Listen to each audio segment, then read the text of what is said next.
When communicating, each of us would like to give the impression of a self-confident person whose opinion matters. Unfortunately, things don't always go so well. Author and psychologist Viktor Shchnov wrote a book dedicated to methods of persuasion. We at Brightside have selected from his book the 14 best recommendations, and if you follow them you should be able to skillfully build a conversation with even the most difficult of interlocutors. It's not the amount of arguments that matters but their strength and priority. Besides, the same argument can be either strong or weak for different people. That's why it's always better to stand in someone else's shoes and consider how everything looks from their side. Scientists have proved that when a person hears no, a hormone called noradrenaline enters the bloodstream and prepares us for a struggle. In contrast, the word yes releases the hormones of pleasure, endorphins.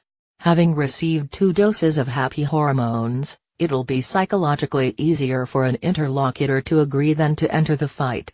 Nothing is more disarming than the conditions of an honorable surrender, the great Pascal said. Offer the person you're trying to persuade a decision that will let them find their way out of a difficult situation with dignity and rise in their own eyes. This will help them accept your point of view.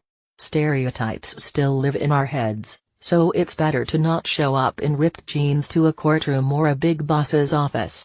And when dealing with a difficult case, don't be afraid of asking a respectable person to put in a good word for you, or at least refer to the opinion of an authority. Applicant: I desperately need your assistance in, boss, but you seem to have already asked us for help. Applicant: yes, several times. Boss: well, that's enough out of you. This example shows that there are certain phrases that leave nothing more to say. It's also recommended to stop apologizing without due reason, stop showing a lack of confidence, and stop self-deprecating. The indication of an interlocutor's mistake or them being wrong has a bad influence on their image, and therefore it's perceived painfully and provokes conflicts. If it's still necessary to point out the mistake, do it in a way that is not humiliating for them to agree with you. This is why it's recommended to remember to take care of your appearance, have pleasant manners, learn to listen, and express respect to an interlocutor during a conversation. Good grammar goes without saying. Everyone is happy to hear what's consistent with their views, and vice versa. We get annoyed when things we hear contradict our opinion. The former makes a speaker a pleasant companion, and the latter, an unpleasant one.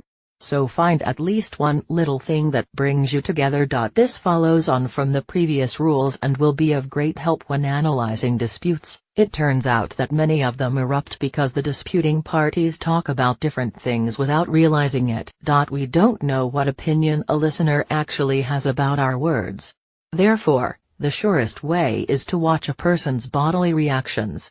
We ourselves may appear to be unconvincing if our gestures and posture don't correspond to the words we say, so it's important to pay attention to our own bodies. A couple of other small tips: be a person of few words. Remember and use the interlocutor's keywords. Don't be afraid of agreeing with your opponent.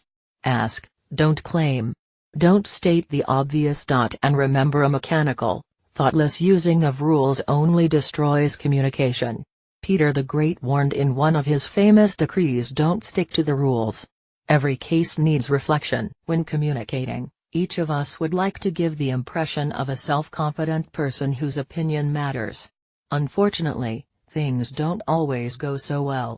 Author and psychologist